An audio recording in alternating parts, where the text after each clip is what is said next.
वो एक रॉयल कुल की बेटी थी। उसके पास सब कुछ था, वैभव, सम्मान, मर्यादा। लेकिन एक चीज ने उसे बांध लिया, प्रेम।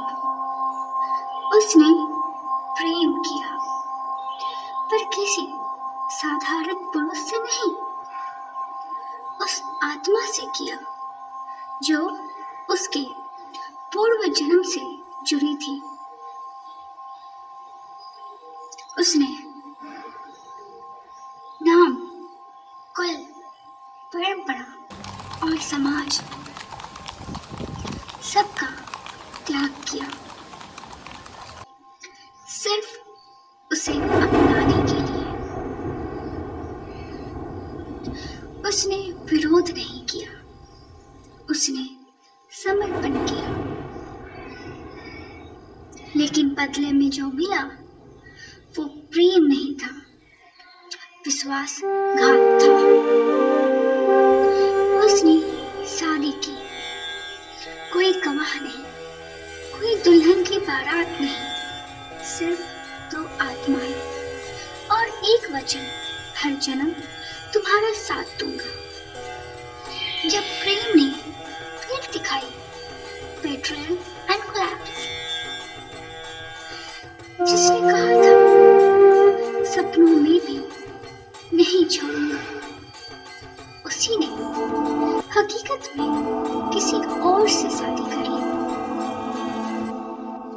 उसका वचन झूठा निकला। कुछ ही महीनों में वो मुझे छोड़ गया और किसी और से विवाह कर लिया। और जब वो मंडप में बैठा था, मैं अकेले दीवार से टिककर अपने व्रत की चूड़ियां तोड़ रही थी। मैं ना चीखी ना सवाल किया, सिर्फ देखती रही कैसे प्रेम भी सौदा बन सकता है। समाज का बहिष्कार दोहरी सजा। मैंने कुल को छोड़ा था, समाज को नहीं। लेकिन समाज ने मुझे दूर कर दिया कि इसी ने घर तोड़ा होगा। मैं दोषी नहीं थी, लेकिन दोष मुझ पर ही मर दिया गया। मैं विधवा नहीं थी, फिर भी मैंने सिंदूर त्याग दिया, क्योंकि अब किसी भी बंधन से पवित्रता का कोई अर्थ नहीं था। व्रत और मौन तपस्या की शुरुआत। मैंने रोया नहीं, क्योंकि मेरे आंसू किसी को फर्क नहीं डालते।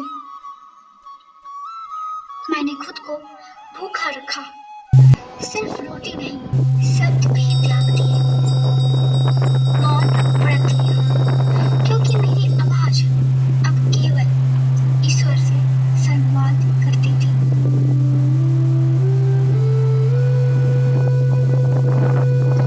मैंने वस्त्र छोड़े,